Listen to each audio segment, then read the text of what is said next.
Muy bien, hermanos, pues continuamos con nuestro estudio de Apocalipsis. Acompáñenme, por favor, a Apocalipsis capítulo 5. Apocalipsis capítulo 5, versículos, vamos a ver, del 1 al 5.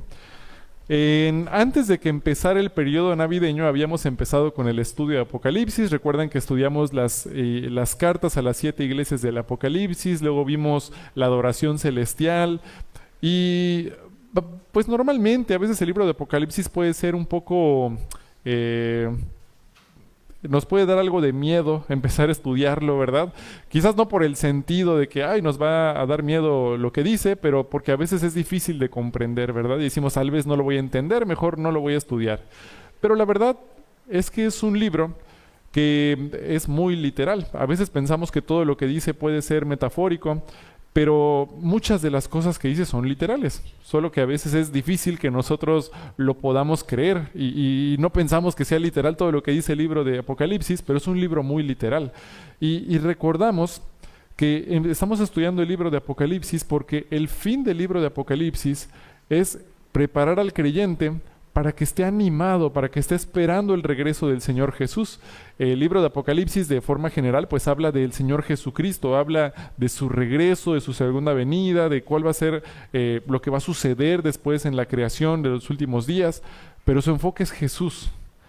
Y el enfoque es que como creyentes esperemos su regreso, anhelemos la venida del Señor Jesús. Y ese va a ser el deseo con el que vamos a hacer este estudio de Apocalipsis, para aprender más de Cristo, para conocerlo y anhelar su venida. Entonces, vamos a ver aquí el día de hoy, vamos a ver este tema que es el rollo con los 7 sellos. Solo para estar en contexto, pues después de que hicimos el estudio de las 7 cartas a las iglesias del Apocalipsis, pues vimos que el ángel, ¿verdad? Luego le dice a Juan, sube acá y te mostraré las cosas que sucederán después de estas. Sube al tercer cielo, y entonces ahí vimos hace unas semanas, en noviembre, que estaba Dios en su trono y que había 4 criaturas, ¿te acuerdas? Alrededor del trono. ¿Quiénes eran las 4 criaturas? Eran 4 querubines, ¿te acuerdas? Que tenían 4 caras, sus 8 alas, y estaban adorando, alabando a Dios que estaba en su trono. Y luego había 24 ancianos. ¿Te acuerdas que fue lo último que vimos? Había 24 ancianos que estaban alrededor, y analizamos que estos 24 ancianos, ¿quiénes eran? Ahorita lo vamos a ver, no se preocupen, ¿verdad? Pero los 24 ancianos eran los creyentes, eran todos los creyentes de todos los tiempos representados en estos 24 ancianos. Eran 24 ancianos porque eran 12 apóstoles y 12 tribus de Israel, ¿verdad? Y cada uno representaba a alguno de los apóstoles, representando a la iglesia, y a las tribus representando a los judíos creyentes. Y en general son el conjunto de todos los creyentes que estaban adorando, alabando al Señor. Y nos encontramos justamente en ese momento, en esa adoración, en Apocalipsis capítulo 5, versículo 1. Esa era nuestra introducción. Vamos a ver qué sucede después de este acontecimiento. Apocalipsis 5, 1. Y vi en la mano derecha del que estaba sentado en el trono un libro escrito por dentro y por fuera, sellado con 7 sellos. Y vi un ángel fuerte que pregonaba a gran voz: ¿quién es digno de abrir el libro y de desatar sus sellos? Y ninguno, ni en el cielo, ni en la tierra, ni debajo de la tierra, podía abrir el libro, ni aún mirarlo. Y lloraba yo mucho, porque no se había hallado a ninguno digno de abrir el libro, ni de leerlo, ni de mirarlo. Y uno de los ancianos me dijo: no llores. He aquí que el león de la tribu de Judá, la raíz de David, ha vencido para abrir el libro y desatar sus 7 sellos. Entonces tenemos aquí un rollo, y hay 3 preguntas que nos podemos hacer cuando estamos leyendo esto. La primera pregunta es: ¿en dónde estaba la escritura del rollo? ¿Dónde estaba escrito lo que decía el rollo? La segunda pregunta es: ¿qué es lo que pregunta el ángel? Y la tercera pregunta es: ¿cuál es la respuesta a lo que pregunta el ángel? Primero vamos a ver dónde estaba escrito el rollo, dónde estaba la escritura de este rollo. Vamos a ver versículo 1, dice: vi en la mano derecha del que estaba sentado en el trono, o sea, de Dios Padre en su trono, en su mano derecha, en su diestra, había un libro que estaba escrito por dentro y por fuera. ¿Por qué esto es importante? Ahorita vamos a ver qué representa. Y estaba sellado con 7 sellos. ¿Cuál es la pregunta que hace el ángel?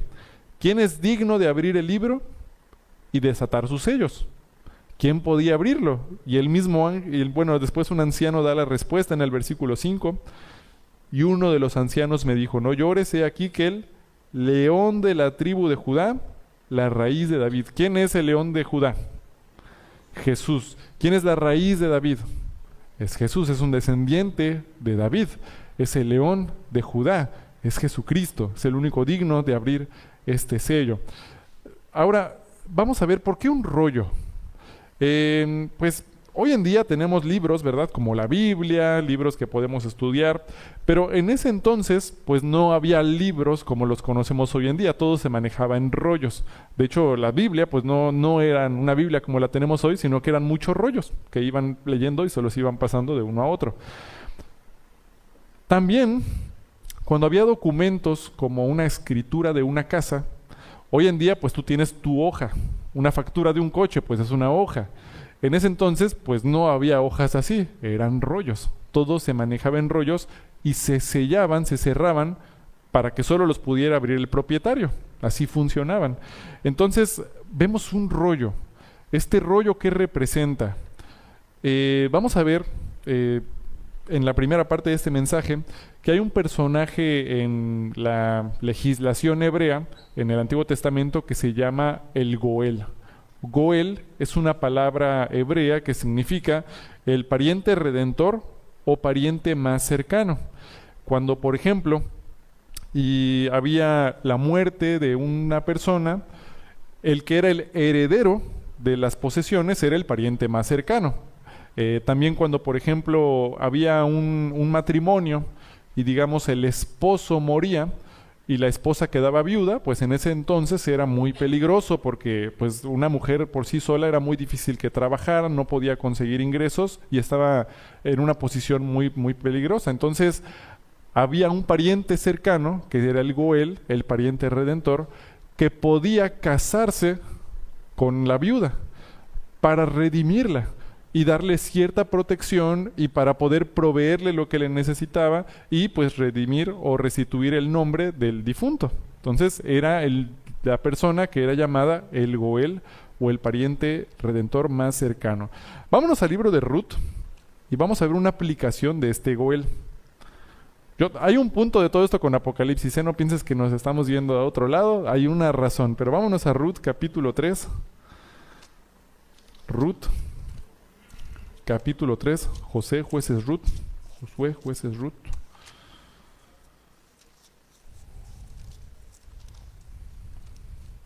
Ruth, capítulo 3.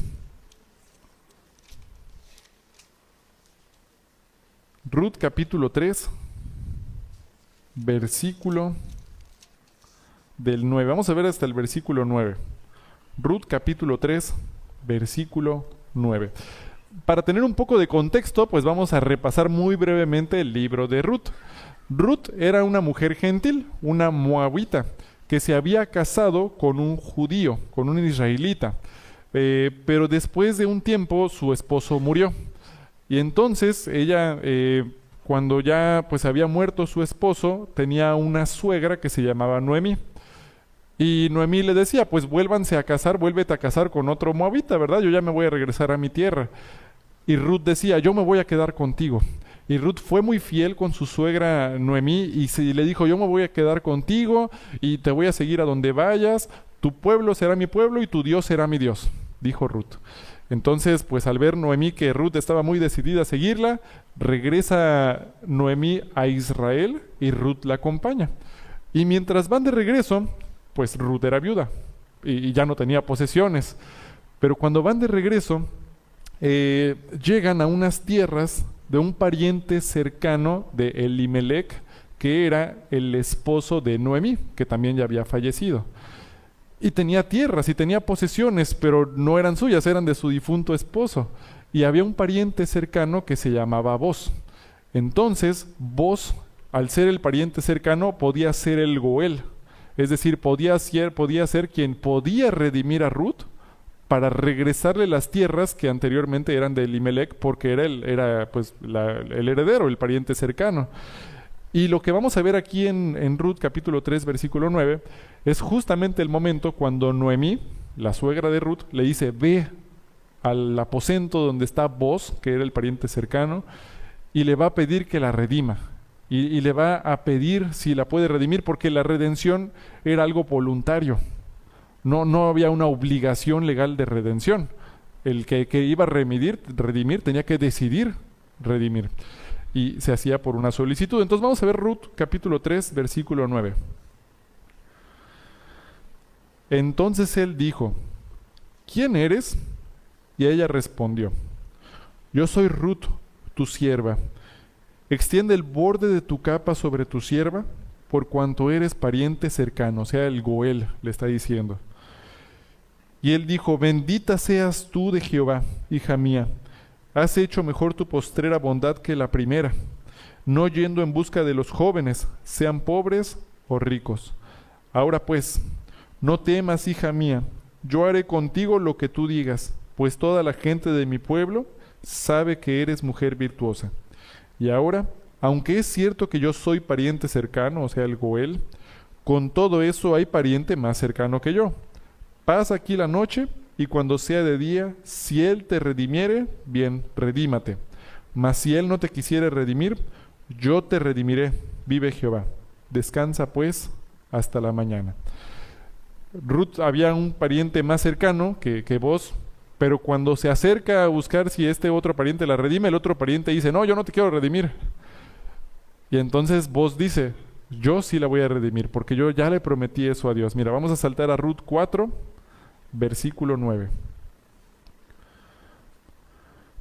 Y vos dijo a los ancianos y a todo el pueblo: vosotros sois testigos hoy de que he adquirido de mano de Noemí, la suegra de Ruth, todo lo que fue de Elimelec, el difunto esposo de Noemí, y todo lo que fue de Kelión y Mahalón, que eran los hijos de Noemí.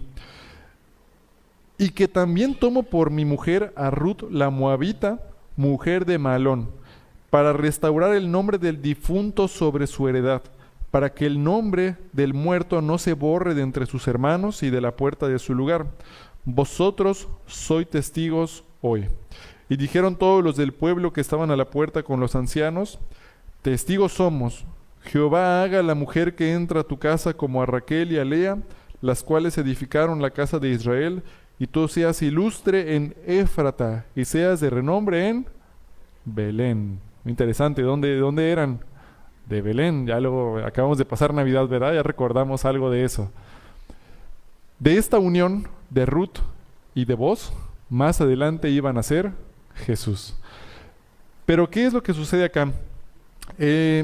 Aquí Boz funge como el Goel.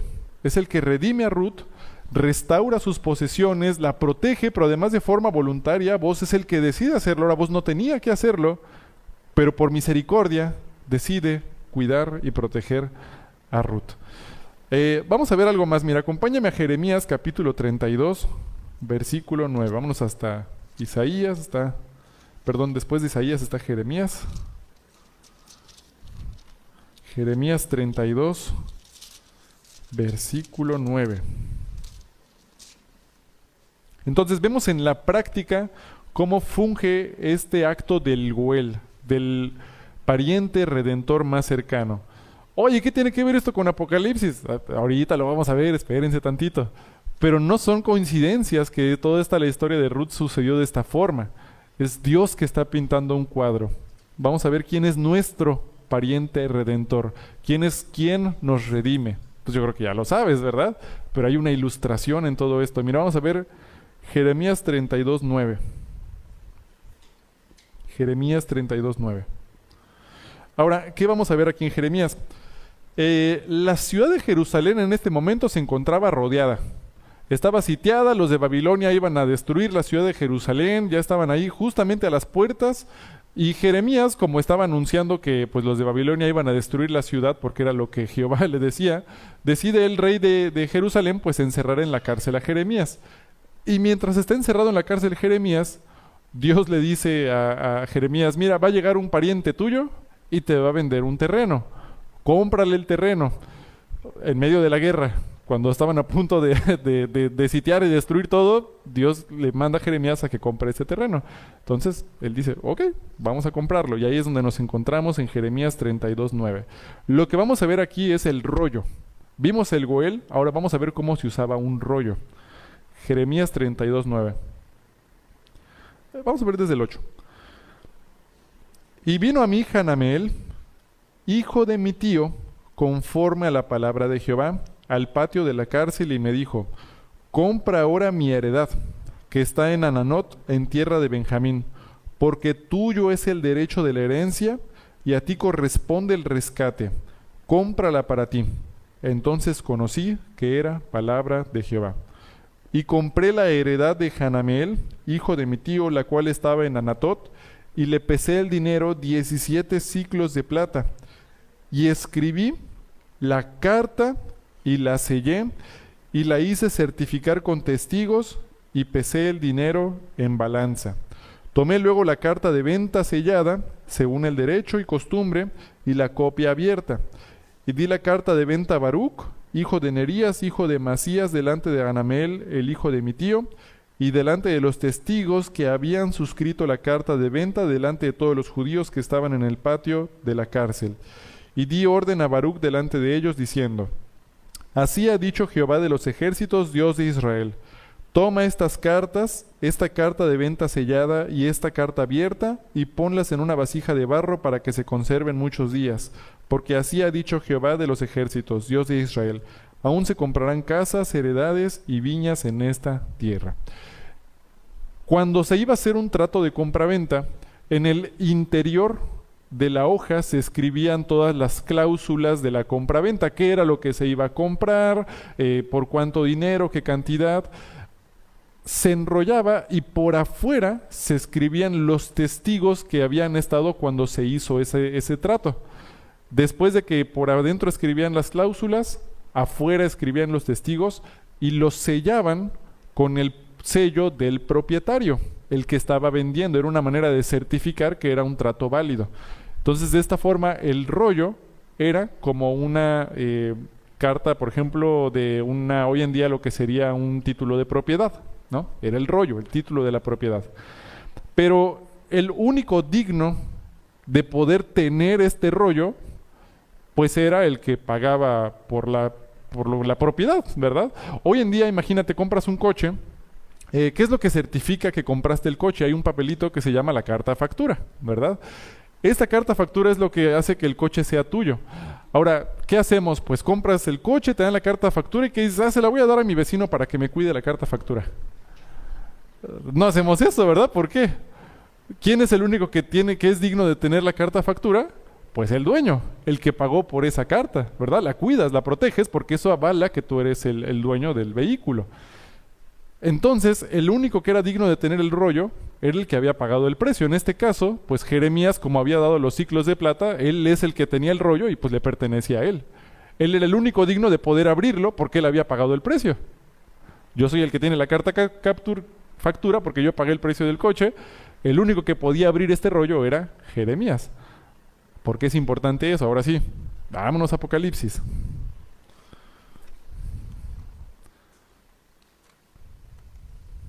Apocalipsis 5.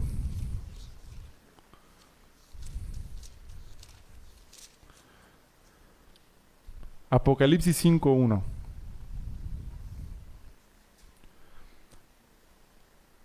Y vi en la mano derecha del que estaba sentado en el trono. ¿Quién está sentado en el trono? Dios Padre. ¿Te acuerdas? Vimos que las 4 criaturas y los 24 ancianos lo están adorando. Entonces está sentado en su trono y en su diestra tiene el rollo. ¿Quién es el dueño del rollo? Dios Padre. En la mano derecha estaba sentado en el trono un libro escrito por dentro y por fuera y sellado con 7 sellos. Entonces era un rollo sellado. Yo sé que dice libro, pero era un rollo sellado con 7 sellos.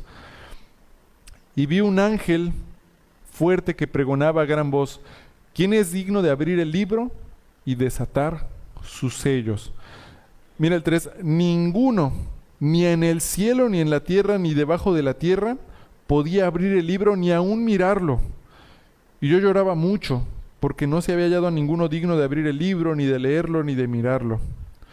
Entonces, ¿por qué? ¿Por qué llora Juan? O sea, lo leemos y decimos, pues está raro, o sea, si hay un libro que nadie puede abrir, pero ¿por qué nadie lo puede abrir ni lo puede tocar? ¿Qué fue lo que le provocó este sentimiento a Juan? Bueno, es lo que representaba este rollo. ¿Qué era lo que representaba este rollo? La Biblia nos dice que toda la humanidad estaba esclavizada por el pecado. Si el Hijo os libertare, seréis verdaderamente libres. Pero en el momento en que Adán y Eva pecan, el comienzo de la creación, pues toda la creación, todos los humanos, toda la humanidad cae debajo del pecado. Y el pecado, la paga del pecado es muerte. Toda la humanidad estaba esclavizada ahora a un terrible destino por causa del pecado en el que estaba sumida la humanidad, la creación. Lo que estamos viendo, este rollo, lo que tiene adentro, son las cláusulas para poder tener la salvación. Es la propiedad de poder tener la salvación. ¿Te acuerdas qué sucede después de que Adán y Eva pecan? Había una espada que estaba en el huerto, ¿verdad? Que Dios pone alrededor del árbol de la vida. Había una separación entre Dios y los hombres. Este rollo le pertenecía a Dios. Nadie lo podía mirar. Nadie lo podía tocar. Nadie era digno de abrirlo por causa del pecado. Había sucedido esta separación entre Dios y los hombres. Lo que estaba viendo Juan era la condición de esclavitud de la humanidad por causa del pecado. Todos condenados por causa del pecado y que no había nadie que pudiera hacer algo al respecto. Entonces, al ver esta situación es lo que le causa llanto. Nadie lo puede abrir. Nadie puede tocar este rollo. Este rollo, lo que decía es que estaba... mira, vamos a ver el versículo 2. Y vi un ángel fuerte que pregonaba a gran voz: ¿quién es digno de abrir el libro y desatar sus sellos? ¿Quién es el único digno de abrir este libro y desatar sus sellos? Y dice el 3, ninguno, ni en el cielo, ni en la tierra, ni debajo de la tierra, podía abrir el libro, ni aún mirarlo. No había nadie digno de poder abrir este rollo. Ahora, la apertura del rollo representaba poner a la disposición de todos la vida eterna. El que estuviera sellado y que nadie lo pudiera abrir representaba que pues nadie podía accesar a la vida eterna. Estaba sellado, estaba cerrado, no había digno de poder abrirlo. ¿Por qué? Dice el versículo 2, el versículo 3, ninguno, ni en el cielo, ni en la tierra, ni debajo de la tierra podía abrir el libro, ni aún mirarlo. Por esto no podemos alcanzar nuestra salvación por obras. Porque por más buenas obras que haga, yo soy indigno de acercarme al sello, de siquiera tocarlo. Yo soy indigno de tratar de alcanzar la salvación. Dice la palabra, no hay otro nombre bajo el cielo dado a los hombres en que podamos ser salvos, solo en el nombre de Jesucristo. No hay otra manera, no hay otro camino, no hay ninguna otra forma de alcanzar la salvación. Solamente Jesús es digno. Y dice el versículo 4, y lloraba yo mucho porque no se había hallado ninguno digno de abrir el libro, ni de leerlo, ni de mirarlo. Versículo 5. Y uno de los ancianos me dijo, no llores. He aquí que el león de la tribu de Judá, la raíz de David, ha vencido para abrir el libro y desatar sus 7 sellos. Entonces, ¿quién es el león de la tribu de Judá? Es Jesús. ¿Quién es la raíz de David? Es Jesús. Y dice, ha vencido. ¿Por qué venció Jesús? ¿Qué pasó al tercer día de su muerte? Jesús resucitó. Jesús venció la muerte. Murió y al resucitar tomó la victoria sobre la muerte, tomó su lugar como Rey de Reyes. Y porque Él es digno, Él fue el que pudo abrir el camino para nuestra salvación. Él es el único digno. Nosotros no teníamos ni siquiera la posibilidad de acercarnos a este rollo, pero Él, por un precio grandísimo que tuvo que pagar con su sangre, puede tomar este rollo y abrirlo. Él es el único digno. Acuérdate, ¿quién era el que podía poseer el rollo? Pues el que había pagado el precio. ¿Cuál era el precio de nuestra salvación? La sangre de Dios. la sangre inocente de Dios. Cristo la pagó y por eso Él es el único digno de tomar este rollo y de abrirlo. Mira, vamos a ver Primera de Corintios 15:20. Pon una separación acá. Vamos a Primera de Corintios 15:20.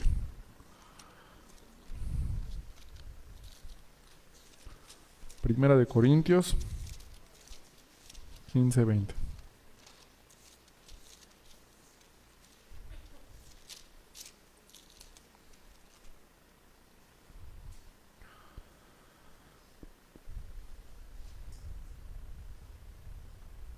Dicen, mas ahora Cristo ha resucitado de los muertos, primicias de los que durmieron es hecho, porque por cuanto la muerte entró por un hombre, también por un hombre la resurrección de los muertos, porque así como en Adán todos mueren, también en Cristo todos serán vivificados. En Adán, pues toda la humanidad muere, toda la humanidad fue separada de Dios por causa del pecado. ¿Te acuerdas? Adán y Eva fueron tentados por Satanás y comieron de este fruto que no debían de comer y cayó el pecado sobre toda la humanidad. Pero en Cristo, que es el Goel, el pariente redentor más cercano, nosotros éramos como Ruth. Somos gentiles, nosotros ni siquiera somos de Israel. Nosotros somos gentiles de un pueblo extranjero que no éramos dignos de la salvación, así como Ruth.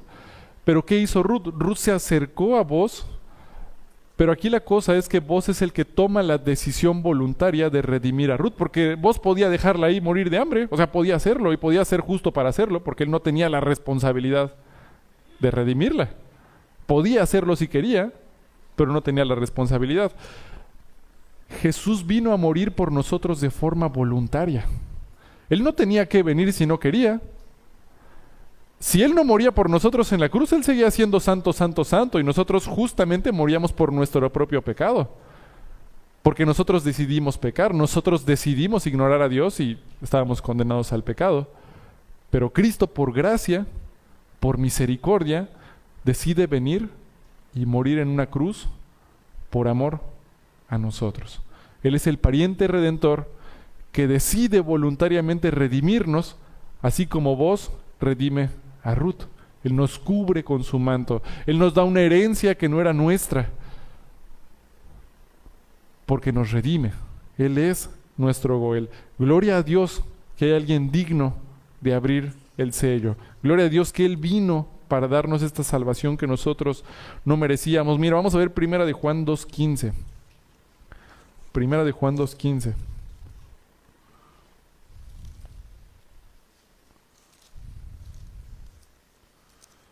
Primera de Juan 2:15.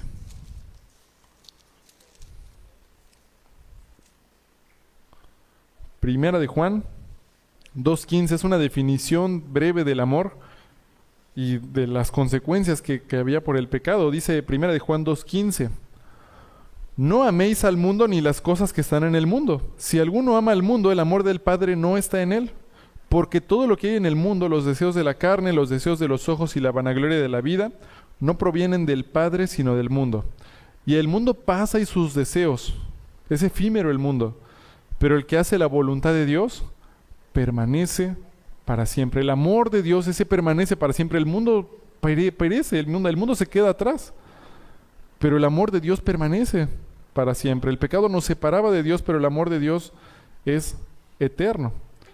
Ahora mira, vamos a regresar a Apocalipsis, aquí adelantito, pues ya estamos al lado. Apocalipsis 5:4. Dice Juan: y yo lloraba mucho porque no se había hallado ninguno digno de abrir el libro, ni de leerlo, ni de mirarlo. Desde el momento que Adán y Eva habían pecado, había caído la maldición del pecado sobre la humanidad, estábamos condenados, pero en ese momento Dios dijo, va a haber un redentor. ¿Te acuerdas? Con Adán y Eva les dijo, va a haber una promesa. Te va a herir en la cabeza y tú le herirás en el calcañar. Hay una promesa de un redentor que va a llegar. Desde ese momento les dice, Jesús en un futuro va a venir para redimirlos. Y es que la sangre de Cristo, dice el versículo 5, uno de los ancianos dijo, no llores. He aquí que el león de la tribu de Judá, la raíz de David, ha vencido para abrir el libro y desatar sus 7 sellos. Él es que derramó su vida por completo por ti y por mí y por toda la humanidad. Él es digno, no nosotros.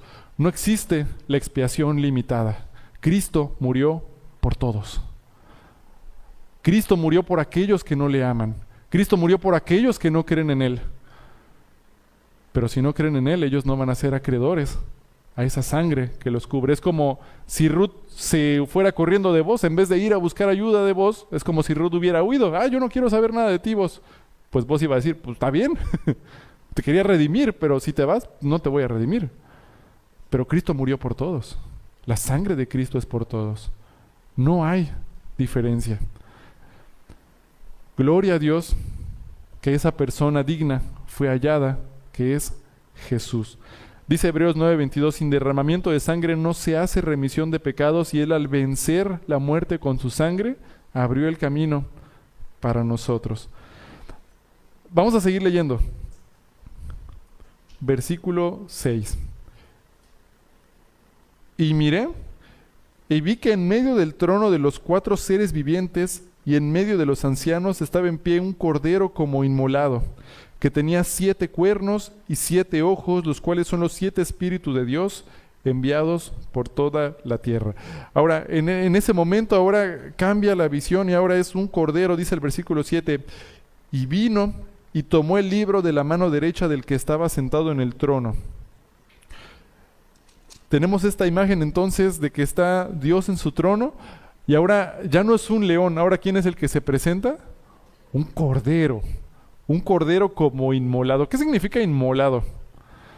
Inmolado significa que es una palabra que se usaba cuando se ofrecían los holocaustos en el templo de Jerusalén.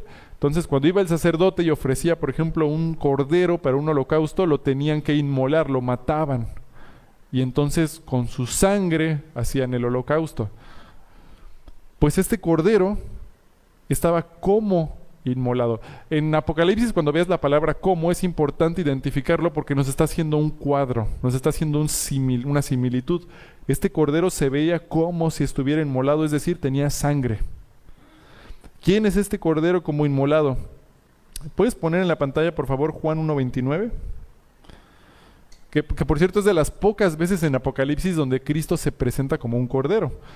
Dice Juan 1:29, el siguiente día vio Juan a Jesús que venía a él y dijo, he aquí el Cordero de Dios que quita el pecado del mundo. Entonces este cordero como inmolado que ve Juan era Jesús, que ahora está siendo como el león de Judá, pero también como el cordero. De hecho hay una alabanza, ¿verdad?, que dice, ¿quién como él, cordero y león? Porque él es el cordero que murió por nosotros en la cruz, pero al mismo tiempo es el león de Judá, que es el rey de reyes, que se entregó por nosotros. Entonces ve este cordero como inmolado, dice que tiene 7 cuernos y 7 ojos. El número 7 es un número que representa a Dios en la Biblia y en Apocalipsis. Es el número de la perfección. Dios creó todo en 6 días y el 7º día reposó, ¿verdad? Son 7 días de la semana, es el día de la perfección. Y en este caso nosotros vemos que Él tiene 7 cuernos. Ahora en Apocalipsis, cuando una criatura tiene un cuerno, representa un reino. El hecho de que tenga 7 cuernos representa el reino, el reinado perfecto. Él es el rey de reyes, el rey de todo. Entonces representa su autoridad. Y sus ojos, que representa los espíritus de Dios enviados por toda la tierra, es su omnisciencia, es su omnipresencia. Él está en todo lugar. Entonces Él es todopoderoso, Él es omnisciente, pero al mismo tiempo es el Cordero que fue inmolado por nosotros, digno de abrir el sello. Él es el único digno de abrir los sellos. Entonces, vamos a seguir viendo versículo 7. Y vino y tomó el libro de la mano derecha del que estaba sentado en el trono, y cuando hubo tomado el libro, los 4 seres vivientes y los 24 ancianos se postraron delante del Cordero. ¿Qué pasa cuando este Cordero, que es del único digno de abrir el rollo, de tomar el rollo, lo toma? Dice que se postran delante de él los seres vivientes y los 24 ancianos.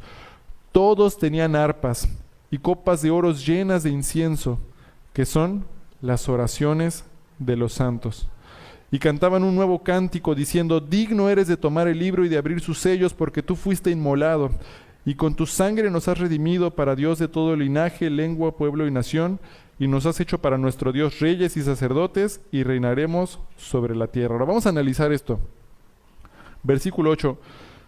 Cuando hubo tomado el libro, los 4 seres vivientes, ¿quiénes eran los 4 seres vivientes? Los querubines se postran, y los 24 ancianos se postraron delante del Cordero. ¿Quiénes son los 24 ancianos? Todos los creyentes, de todos los tiempos. Y mira, vamos a seguir leyendo, ahí está la clave. Dice: todos tenían arpas y copas de oro llenas de incienso, que son las oraciones de los santos. Y cantaban un nuevo cántico diciendo: digno eres de tomar el libro y de abrir sus sellos, porque tú fuiste inmolado y con tu sangre nos... ¿Quién está diciendo eso? Los ancianos. Nos has redimido para Dios de todo linaje, lengua, pueblo y nación. ¿Aquí en Ciudad Cauquel será un pueblo de una lengua, de una nación? Nosotros vamos a estar un día ahí. Esto que está viendo Juan es una adoración celestial que va a pasar en el futuro. Un día vamos a estar todos delante del trono, delante del Cordero, adorándolo. ¿Y qué es lo que vamos a cantar? Versículo 9, esto no lo tenemos que aprender, porque un día vamos a estar allá oye, ¿cuál era el cántico? Vamos a recordarlo. Dice: y cantaban un cántico nuevo diciendo: digno eres de tomar el libro y de abrir sus sellos, porque tú fuiste inmolado. Está hablando de Jesús. Y con tu sangre nos has redimido para Dios de todo linaje, lengua, pueblo y nación. Y nos has hecho para nuestro Dios reyes y sacerdotes, y reinaremos sobre la tierra. Tienen arpas, están alabando, y tienen copas con, ¿qué son?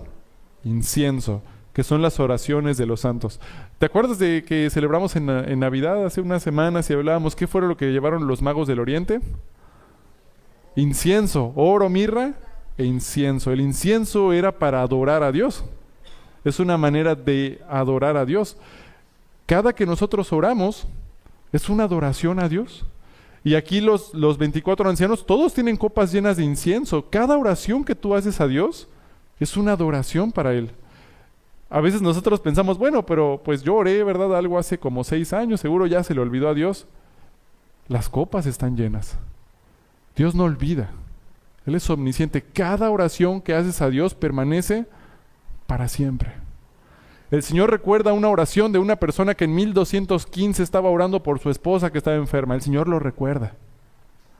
Cada oración que haces va a estar en esta copa de incienso y se le va a ofrecer a Dios como una adoración.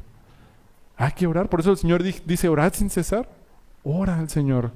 Clama a Él. Nunca llega a oídos sordos esa oración. El Señor las atesora. Y con eso lo vamos a adorar. Están los 24 ancianos, todos los creyentes adorando. Mira, vamos a seguir leyendo. Y dice el versículo 10: y nos has hecho para nuestro Dios reyes y sacerdotes. Vamos a reinar con Él. En el futuro, en el milenio, cuando venga Cristo sobre la tierra, los creyentes vamos a reinar con Él sobre la tierra. ¿Cómo lo vamos a hacer? No sé. Vamos a reinar con Él. Nos va a dar cierta autoridad para reinar con Él. Y dice: y nos ha hecho sacerdotes también. ¿Sabías que somos sacerdotes? ¿Por qué?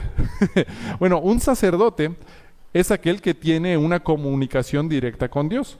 Por eso en el Antiguo Testamento los judíos, por ejemplo, tenían los sacerdotes levitas, que eran los que ofrecían los holocaustos en el templo. Solo el sacerdote levita podía ofrecer el holocausto porque era el único al que Dios le había dado acceso de poder hacer ese acto. Pero ¿qué pasó cuando Cristo murió en la cruz? Había un lugar santísimo en el templo de Jerusalén donde solamente el sumo sacerdote podía entrar una vez al año y estaba separado por un gran velo del resto del templo. ¿Qué pasó cuando Cristo murió? Este velo se rasgó de arriba hacia abajo y esta separación se quebró. Y ahora cada creyente, cada persona tiene acceso directo a Dios. Tú puedes hablar directamente con Dios Padre y Dios te va a escuchar, porque eres sacerdote por Jesucristo. Fuiste santificado por Jesucristo. Esto quiere decir que A veces he escuchado que dicen, oye, pastor, pues ora por mí porque Dios te va a escuchar más a ti. No, es que como que tú estás más cerca de Dios, ¿verdad? Y te va a escuchar. No, todos estamos por igual cerca de Dios. Ahora, a lo mejor algunos a lo mejor obedecen más que otros al Señor, ¿verdad? Eso es diferente, pero que el Señor te ame por igual y te escuche por igual y quiera tener una relación contigo por igual, eso es para todos. Tú puedes orar con Dios y Dios te va a escuchar igual que a cualquier otro hermano. Ahora, claro que si vienes a pedirme oración, voy a orar por ti. Dice la Biblia que oremos unos por otros. No estoy diciendo que no oremos por nosotros. Lo que estoy diciendo es que tú puedes orar directamente con Dios. Y Dios te escucha. Y esa oración un día va a ser un incienso que tú vas a llevar delante de Él. Porque entonces vamos a conocer en el futuro, miles de años de ahora, esas oraciones son una muestra de necesidad delante de Dios. Esas oraciones ya van a ser respondidas, ya van a ser contestadas, ya pasaron cientos de años, miles de años desde que la hiciste, pero son una muestra de adoración al Señor. Entonces, ora a Él, clama a Él, Él escucha y atesora tus oraciones. Y un día todos vamos a estar delante de esas personas adorando al Señor. Y mira, vamos a seguir leyendo, versículo 11. Y esta es una parte tremenda porque es la adoración del Cordero por toda la creación. Versículo 11. Y miré y oí la voz de muchos ángeles alrededor del trono, y de los seres vivientes y de los ancianos, y su número era millones de millones, que decían a gran voz: el Cordero que fue inmolado es digno de tomar el poder, las riquezas, la sabiduría, la fortaleza, la honra, la gloria y la alabanza. Millones de millones. Para ponerlo en perspectiva, eso es un 1 seguido de 12 ceros. 1, 2, 3, 4, 5, 6, 7, 8, 9, 10, 11, 12. Esos millones de millones. En español a eso le llamamos un billón. En inglés ya sabes que un billón son 1000 millones, pero en español son 1 millón de 1 millón. Es una cantidad exorbitante que no podemos pensar. Para ponerlo en perspectiva, hoy en día en la Tierra, que es el momento cuando más humanos han vivido en todo lo que hay registro histórico, hay 7,000 millones de personas, aproximadamente. 7,000 millones. Aquí estamos hablando de 1 millón de millones. O sea, no 7,000, 1 millón de millones. Eso es más que la cantidad de personas que han existido desde Adán y Eva hasta ahora. ¿Cuántos ángeles hay? Muchísimos. Vamos a seguir leyendo. Versículo 12. ¿Y qué era lo que decían los ancianos, los ángeles, los millones de millones? Decían a gran voz: y un día vamos a estar ahí. El Cordero que fue inmolado es digno de tomar el poder y las riquezas, la sabiduría, la fortaleza, la honra, la gloria y la alabanza. Un día vamos a estar ahí. Y a lo mejor vas a recordar: mira, es lo que vimos en la iglesia de Cauquel, ¿te acuerdas? Hace tanto tiempo, mira. Estamos adorando al Cordero que es digno. Toda la creación adorándole después. Mira, vamos a seguir leyendo versículo 13. Y a todo lo creado que está en el cielo y sobre la tierra y debajo de la tierra y en el mar y a todas las cosas que en ellos hay, oí decir: ¿cuántas cosas hay creadas en el cielo? ¿Cuántas estrellas hay? Parece infinito en nuestra perspectiva. Una sola galaxia tiene millones de estrellas. Y hay millones de galaxias. Es una cantidad que explota más allá de nuestro entendimiento. ¿Por qué será que Dios hizo un universo que desde nuestra perspectiva es infinito? Porque Romanos nos dice que los cielos hablan de su gloria. Es una manera en que nosotros podemos saber que Dios existe. Y aparte dice la Biblia que Dios conoce a cada estrella por su gloria, que una estrella es diferente a otra en gloria, y a cada una la conoce por su nombre. Él es omnisciente. Nos pone en perspectiva quién es Dios. Él conoce todo el universo. Y desde esas galaxias, desde esas millones de galaxias, hasta, dice aquí, en la tierra y debajo de la tierra, o sea, el gusanito que está moviéndose allá debajo de la tierra, a 10 kilómetros de distancia, toda la creación adora al Cordero. Creyentes y no creyentes. Toda rodilla se doblará y confesará que Jesús es el Señor para gloria de Dios Padre. Todos, toda la creación va a adorar al Cordero. ¿Qué es lo que va a decir toda la creación? Al que está sentado en el trono y al Cordero, sea la alabanza y la honra y la gloria y el poder por los siglos de los siglos. Un día vamos a estar ahí todos juntos. Un día vamos a estar todos cantando esto. Y el recibo de CFE ya se va a ver ahí chiquitito en comparación. Por eso el Señor nos dice, pon tu mirada en las cosas de los cielos, no en las de la tierra. Las cosas terrenales se van a quedar aquí. La vida es efímera, es un segundo que tenemos en la tierra. No pongas tu mirada en las cosas terrenales, porque un día vamos a estar gozándonos con el Señor en el cielo. Un día todos juntos como su iglesia vamos a estar alabando al Cordero sentado en su trono. Y las cosas de la tierra van a parecer minúsculas, van a parecer insignificantes en comparación del Cordero que es digno. Por eso el Señor nos dice, pon tu mirada en los cielos, no en lo de la tierra.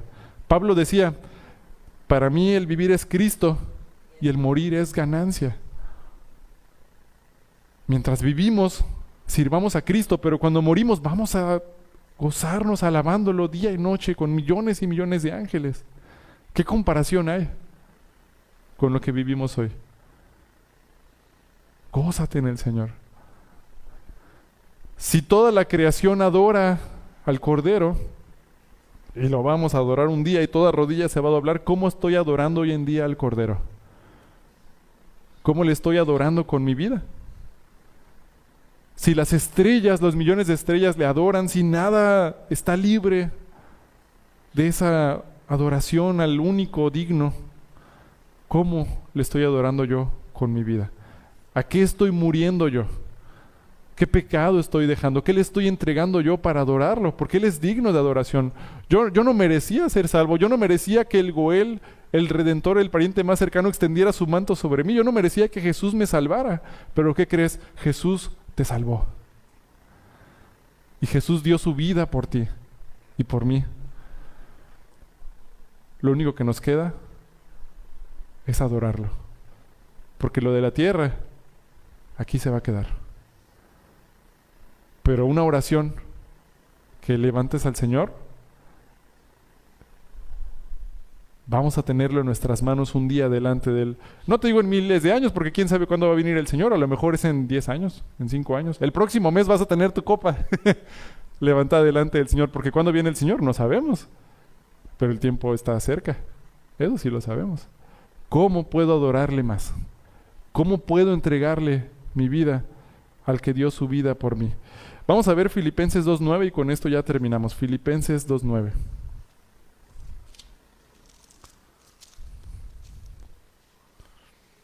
Filipenses 2.9.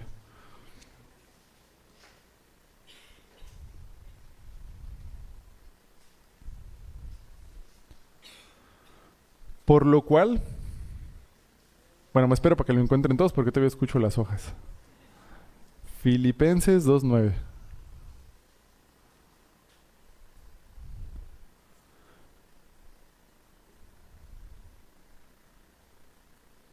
Ahora sí, Filipenses 2.9. Por lo cual Dios también lo exaltó hasta lo sumo y le dio un nombre que es sobre todo nombre, para que en el nombre de Jesús se doble toda rodilla de los que están en los cielos y en la tierra y debajo de la tierra, y toda lengua confiese que Jesucristo es el Señor para gloria de Dios Padre. Lo que vimos en Apocalipsis es el cumplimiento de Filipenses 2.9 al 11. Toda la creación adorando al Cordero. Un día toda rodilla se doblará, un día toda lengua confesará, creyentes e incrédulos, no importa, todos van a adorar al Cordero. Claro que el incrédulo, el no creyente, que su nombre no estaba en el libro del Cordero, después va a ser juzgado y condenado por la eternidad al lago que arde con fuego y azufre, Y aquel que se acercó a ser redimido por Jesús va a poder gozar de la vida eterna con Él. Es así, es el plan de Dios. Pero toda rodilla se va a doblar, toda lengua va a confesar que Jesús es el Señor, para gloria de Dios Padre. ¿Cómo le estoy adorando hoy? ¿Cómo le estoy reconociendo como el único que es digno en mi vida? ¿Le estoy dando su lugar? ¿O me estoy poniendo yo primero? ¿Cómo puedo darle su lugar para adorarlo en mi vida? La próxima semana, ahorita ya se nos acabó el tiempo, vamos a ver cómo empiezan a abrirse los sellos. Porque hay un periodo de tiempo que se llama las 70 semanas de Daniel, que es desde el momento en que se reconstruye el segundo templo de Jerusalén hasta que regresa Jesucristo y muere y resucita. Hasta ese momento hay unas profecías que se llaman las 70 semanas de Daniel, pero desde que Jesús resucitó, el tiempo se detuvo del reloj de Dios. Y desde ese año 33 o 35 después de Cristo hasta este momento estamos esperando un acontecimiento que es la apertura del primer sello para que esta última semana empiece a contar otra vez los últimos 7 años antes del regreso de la segunda venida de Jesucristo. Y es lo que vamos a ver la próxima semana. Entonces, pues está muy interesante el tema, no se lo pierdan. Próxima semana vamos a empezar a estudiar los 7 sellos, de este rollo que acabamos de ver el día de hoy. Pero ¿cómo es digno nuestro Dios? Amén. El Cordero es digno de nuestra adoración. Amén. ¿Cómo le puedo adorar mejor? Vamos a cerrar nuestros ojos y vamos a orar. Padre, muchas gracias te damos por tu palabra. Gracias por este estudio, Señor, de Apocalipsis que pudimos hacer para recordar, para reconocer que Jesucristo es digno de toda alabanza, de toda honra, de toda gloria, Señor, y que nosotros necesitamos también adorarte. Perdónanos, Señor, porque a veces nosotros nos apartamos de ti, porque ponemos la mirada en las cosas de la tierra, Señor, entendiendo que son efímeras, Padre. Pero vamos a pasar una eternidad contigo, Señor. Ayúdanos a poner la mirada en las cosas eternas. Ayúdanos a poner la mirada en las cosas celestiales, Señor. Danos fortaleza, danos ánimo para esperar en ti, Señor, para hacer tu voluntad y adorarte obedeciendo tus mandamientos, Señor. Gracias te damos por este tiempo y ayúdanos, Señor, a glorificarte siempre con nuestras vidas. En el nombre de Cristo Jesús te damos gracias. Amén.